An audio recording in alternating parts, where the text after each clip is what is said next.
मेरा नाम अमिता गोयल है और मेरी कंपनी का नाम ग्लासबाग फाइनेंशियल सर्विसेज है।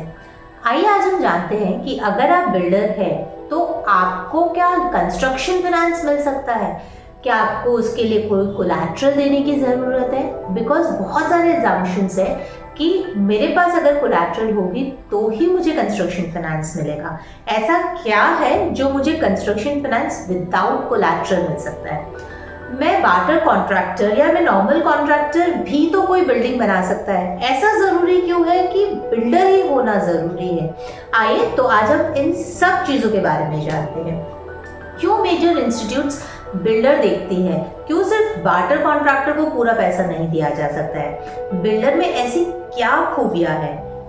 अगर आप बिल्डर हैं तो आप बहुत सारी चीजों के लिए नेगोशिएट करते हैं। पहली चीज कि लैंड एक्वायर जब आप करते हैं तो आपको बहुत सारे फार्मर्स के साथ डील करना पड़ता है या लैंड ओनर के साथ डील करना पड़ता है, जिसके लिए एक नेगोशिएशन स्किल्स चाहिए। या फिर आप सोसाइटी मेंबर्स के साथ रीडेवलपमेंट के लिए नेगोशिएट करेंगे, या फिर आप कोई भी लैंड्स जेवी में लेंगे या कोई पार्टनर्स के साथ लेंगे, जिसके लिए नेगोशिएशन कैपेबिलिटी एक अलग ही तरह की चाहिए। लैंड एक्वायर हो भी गई तो अप्रूवल्स का क्या? अप्रूवल्स कैसे आएंगे? आपको बहुत सारे अप्रूवल्स चाहिए होते हैं। आईओडी चाहिए होता है, बिल्डिंग अगर बनी हुई है तो उसको तोड़ने के लिए।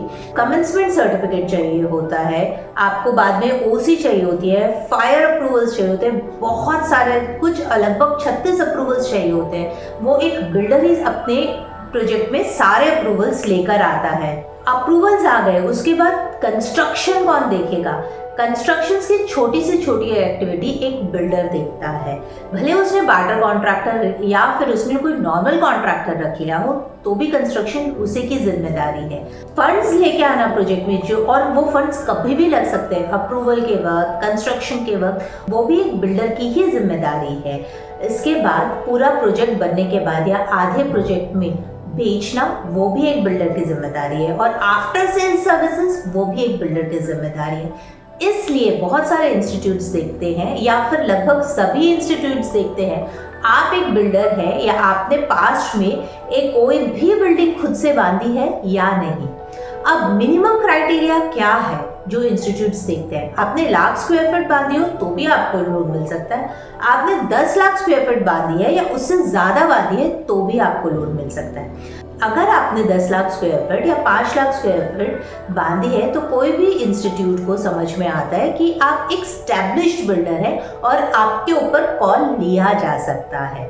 इसलिए वो इंस्टीट्यूट आपसे कोई कोलैटरल नहीं मांगेगा, लेकिन आपकी प्रोजेक्ट पूरी तरह से देखेगा और उस प्रोजेक्ट के ऊपर कंस्ट्रक्शन फाइनेंस आपको बिना ही कोलैटरल के दे सकता है।